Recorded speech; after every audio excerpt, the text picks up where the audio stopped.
नमस्कार विद्यार्थी मित्रांनो, एक्झाम क्रॅकर करंट अफेअर्स या यूट्यूब चॅनलवरती तुम्हा सर्वांचं स्वागत आहे. आज आपण बघणार आहोत 21 फेब्रुवारी 2026चे चालू घडामोडीतले टॉप 10 महत्त्वाचे प्रश्न, जे सर्व प्रकारच्या स्पर्धात्मक परीक्षांसाठी तुम्हाला उपयुक्त ठरतील. चला तर मग व्हिडिओला सुरुवात करूया. व्हिडिओच्या सुरुवातीला बघूया काल विचारलेला खास प्रश्न, आणि तो प्रश्न आहे, जैन चादर महोत्सव प्रथम कुठे आयोजित केला जाणार आहे? तर या प्रश्नाचं योग्य उत्तर आहे पर्याय क्रमांक सी, जैसलमेर येथे. जैन समाजाचा भारतातील पहिला चादर महोत्सव राजस्थानमधील जैसलमेर येथे 6 ते 8 मार्च 2026 या कालावधीत आयोजित करण्यात येणार आहे. या महोत्सवात जैन मंदिराच्या ग्रंथालयात जतन करून ठेवण्यात आलेल्या दादा श्री जीन दत्त सुरी महाराज यांच्या 872 वर्षे जुन्या पवित्र वस्त्रांचा सन्मान करण्यात येणार आहे. या ऐतिहासिक आणि धार्मिक महोत्सवासाठी 150 पेक्षा अधिक जैन साधू संत तसेच सुमारे 30,000 भाविक उपस्थित राहण्याची अपेक्षा आहे. आता बघूया आपले आजचे टॉप 10 महत्त्वाचे प्रश्न. एकूण 10 प्रश्न आजच्या व्हिडिओमध्ये आपण बघणार आहोत, आणि त्या 10 प्रश्नांपैकी पहिला प्रश्न आहे, तारिक रहमान हे कोणत्या देशाचे पंतप्रधान म्हणून शपथ घेणार आहेत? प्रश्न क्रमांक 1चं योग्य उत्तर आहे पर्याय क्रमांक डी, बांगलादेश. बांगलादेशमध्ये मोठा राजकीय बदल घडत असून बांगलादेश नॅशनलिस्ट पार्टी BNPचे अध्यक्ष तारिक रहमान पंतप्रधान म्हणून शपथ घेण्याच्या तयारीत आहेत. सार्वत्रिक निवडणुकीत BNPला स्पष्ट बहुमत मिळाल्यानंतर हा निर्णय घेण्यात आला आहे. 2024मध्ये माजी पंतप्रधान शेख हसीना यांची सत्ता समाप्त झाल्यानंतर हा शपथविधी होणार आहे. तब्बल 17 वर्षांच्या निर्वासनानंतर तारिक रहमान यांचे औपचारिक राजकारणात पुनरागमन होत आहे. पुढला प्रश्न आहे, भारताच्या निवडणूक प्रक्रियेत AI आधारित मोबाईल रिमोट मतदान प्रणाली कोणत्या राज्याने जाहीर केली आहे? तर या प्रश्नाचं योग्य उत्तर आहे बिहार. भारताच्या निवडणूक प्रक्रियेत कृत्रिम बुद्धिमत्तेचा वापर सुरू झाला आहे. बिहार राज्याने मोबाईल आधारित AI संचालित रिमोट मतदान प्रणाली सादर केली. ही प्रणाली इंडिया AI इम्पॅक्ट समिट 2026 मध्ये सादर करण्यात आली. सादरीकरण बिहार स्टेट इलेक्शन कमिशनकडून करण्यात आले. 2025 मधील शहरी स्थानिक स्वराज्य संस्थांच्या निवडणुकांमध्ये तिचा प्रथम वापर करण्यात आला. प्रश्न तिसरा आहे, AI इम्पॅक्ट स्टार्टअप बुक हे प्रकाशन कोणत्या संस्थेने सादर केले? या प्रश्नाचं योग्य उत्तर आहे पर्याय क्रमांक सी, मैती.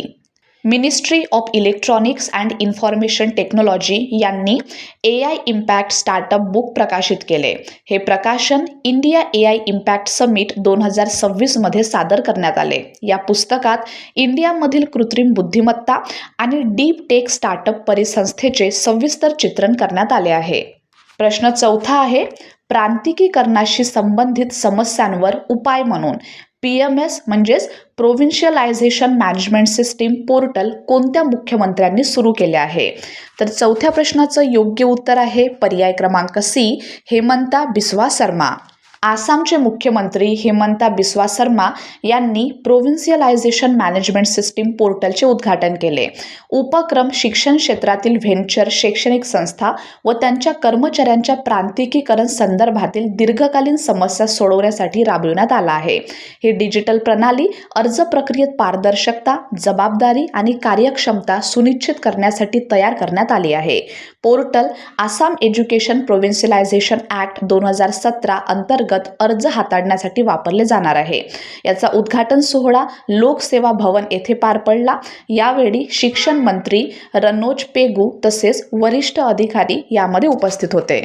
पाचवा प्रश्न आहे, अलीकडे कोणत्या राज्य मंत्रिमंडळाने नेटिव्हिटी कार्ड बिलला मंजुरी दिली आहे?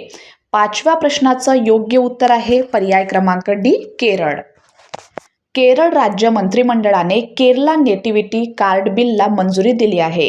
ही कार्ड राज्य सरकारच्या सेवा घेण्यासाठी तसेच सामाजिक गरजांसाठी अधिकृत ओळखपत्र म्हणून वापरली जाईल. नेटिव्हिटी सर्टिफिकेट एखादी व्यक्ती केरळची रहिवासी असल्याचे प्रमाणित करते. चीफ मिनिस्टर्स ऑफिस केरलानुसार ही कार्ड राज्य सरकारकडून दिल्या जाणाऱ्या विविध सेवांसाठी अधिकृत दस्तऐवज म्हणून कार्य करेल. हे विधेयक 23 फेब्रुवारी रोजी पुन्हा सुरू होणाऱ्या केरला लेजिस्लेटिव्ह असेंब्लीच्या अधिवेशनात सादर होण्याची शक्यता आहे. प्रश्न 6वा आहे, कोणत्या राज्याला अलीकडे अधिकृतपणे नक्षलमुक्त घोषित करण्यात आले आहे? 6व्या प्रश्नाचं बरोबर उत्तर आहे पर्याय क्रमांक ए, बिहार.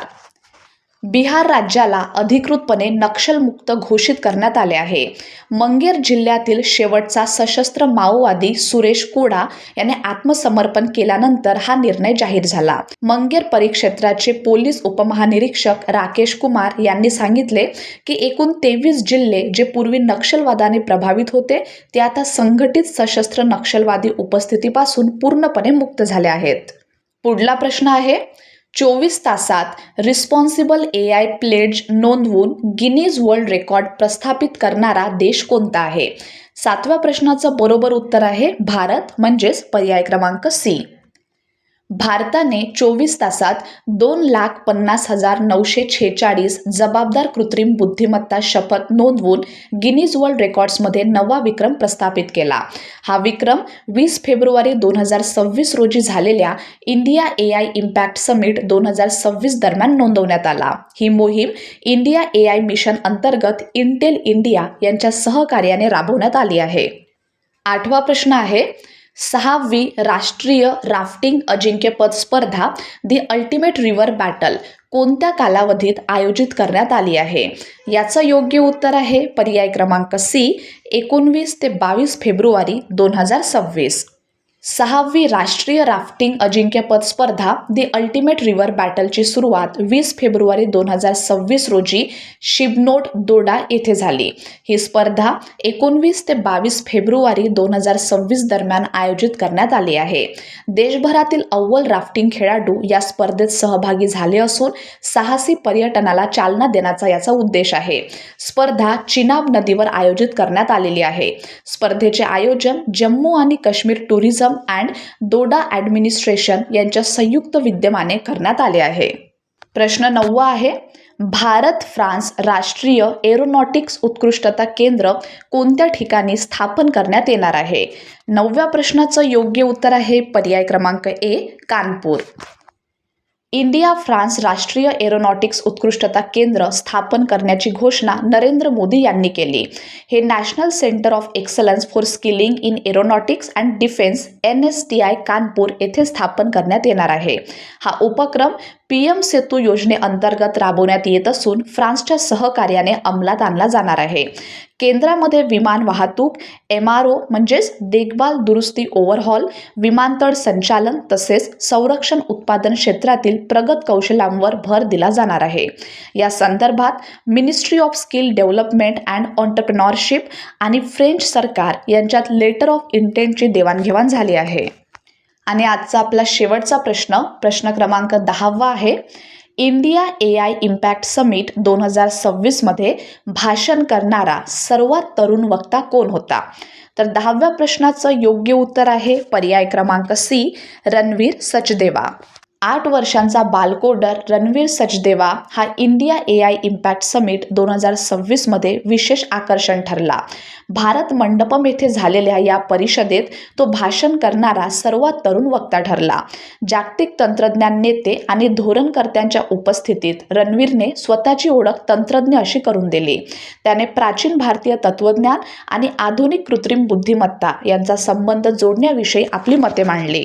तर विद्यार्थी मित्रांनो, हे होते आपल्याचे टॉप 10 महत्त्वाचे प्रश्न.